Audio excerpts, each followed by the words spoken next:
నిమిత్తమై. There were dwelling at Jerusalem. ఆ విధంగా devout men out of every nation under heaven. ఈ విధంగా వారు గుంపులు గుంపులుగా ఆయా దేశాల నుంచి తరలి వచ్చి ప్రతి మనుష్యుడు అక్కడ ఉన్నారు. అయితే ఇక్కడ పరిశుద్ధాత్మ దేవుడు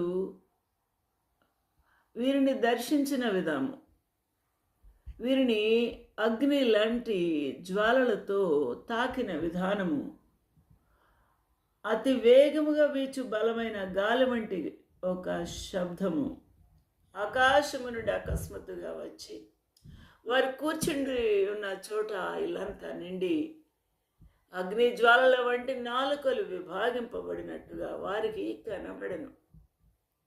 వారిలో ఒక్కొక్కరి మీద వ్రాలగా వారు పరిశుద్ధాత్మతో నింపబడిన వారై, ఆ ఆత్మ వారికి అనుగ్రహించిన వాక్శక్తి కొలది అన్య భాషలతో మాట్లాడసాగిరి.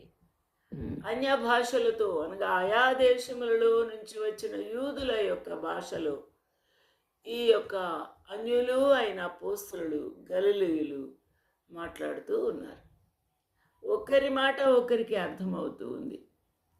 ఈ విధంగా జరిగినప్పుడు అక్కడ ఆశ్చర్యం జరిగింది.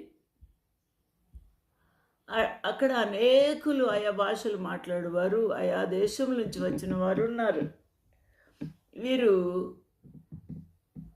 ఎక్కడెక్కడి నుంచి వచ్చి ఉన్నారో మనం నిన్నటి పాఠంలో చూసాం.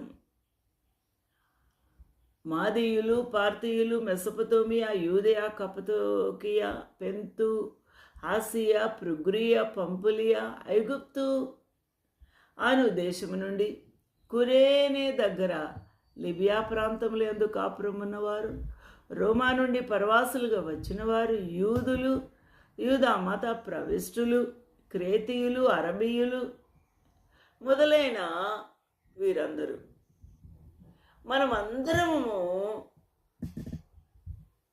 వీరు మన భాషలతో దేవుని గొప్ప కార్యములను వివరించుతూ ఉన్నారు. 12 మంది కూడా అంతమందితో వివరిస్తూ ఉంటే మన భాషలతో మాట్లాడుట, వివరించుట, దేవుని యొక్క గొప్ప కార్యములను వివరించుట మనము వినుచున్నాము. వారందరూ ప్రత్యక్ష సాక్షులుగా